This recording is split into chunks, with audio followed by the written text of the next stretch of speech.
With this video, I want to talk a little about painting composition and color.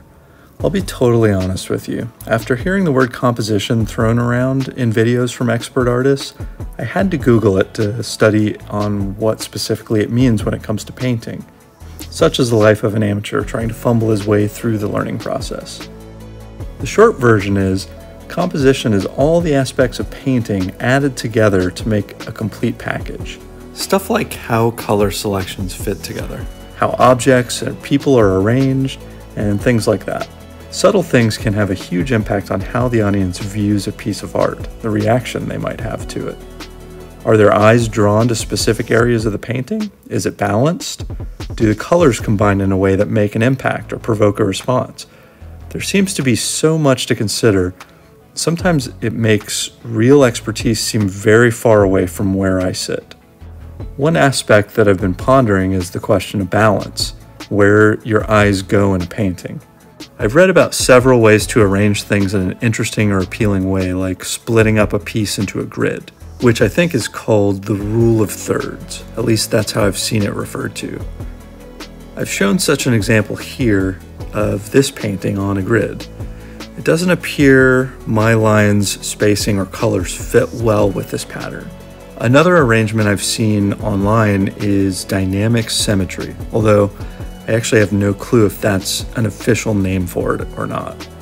Basically, you draw a line from corner to corner, and then another at a right angle to that line, and you can keep making additional lines to form additional patterns.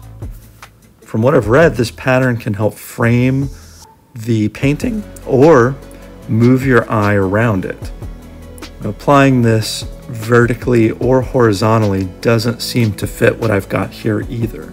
I believe these arrangements I use with the subject right in the center would probably be considered boring composition, or I guess poor composition from a high-level art analysis perspective. Again, at least based on what I've seen online.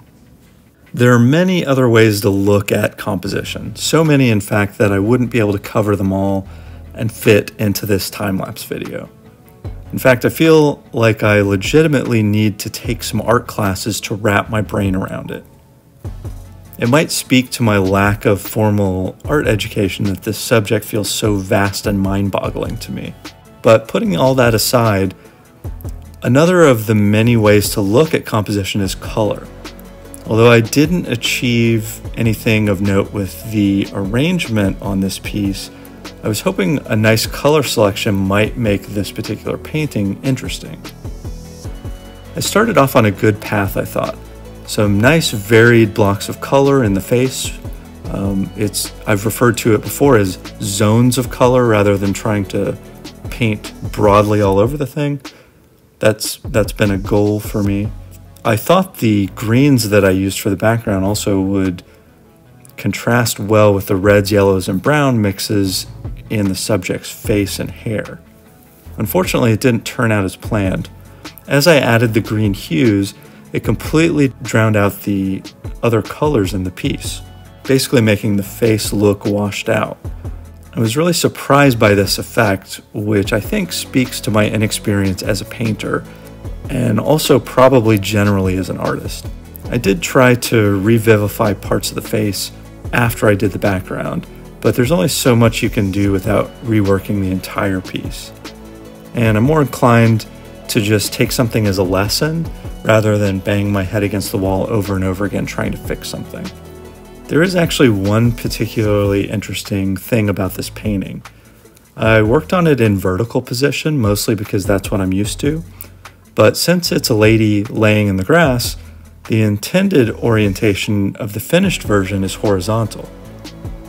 This might just be my opinion, but to me the vertical version looks normal. But the horizontal position, she looks to be deceased. That was not at all my intention, but here's probably another sign of an amateur artist. I intended one thing and the final result kind of looks like another. It is sort of an interesting effect. I ended up showing this to a colleague, and he said the same thing about the horizontal version. Definitely a strange quirk to this one.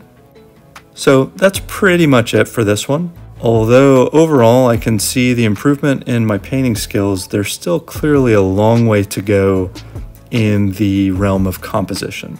I'm okay with that though.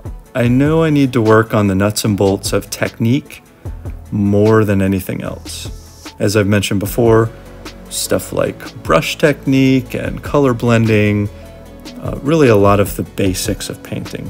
I need practice. I can focus more heavily on the theory and academic sides of things later on down the road, I think. This is a hobby after all, so I'm not in a hurry, but at least I know it's a thing to add to my learning checklist, which is probably bigger than I even realize right now. As always, thanks for watching, and let me know if there's anything in particular you'd like to hear about from an amateur's perspective. Maybe you're also learning painting and want to compare notes or see if something you're doing is similar to something I'm doing. Always curious to hear from people on a similar learning path. So I'll go ahead and let this painting finish itself out. Thanks again.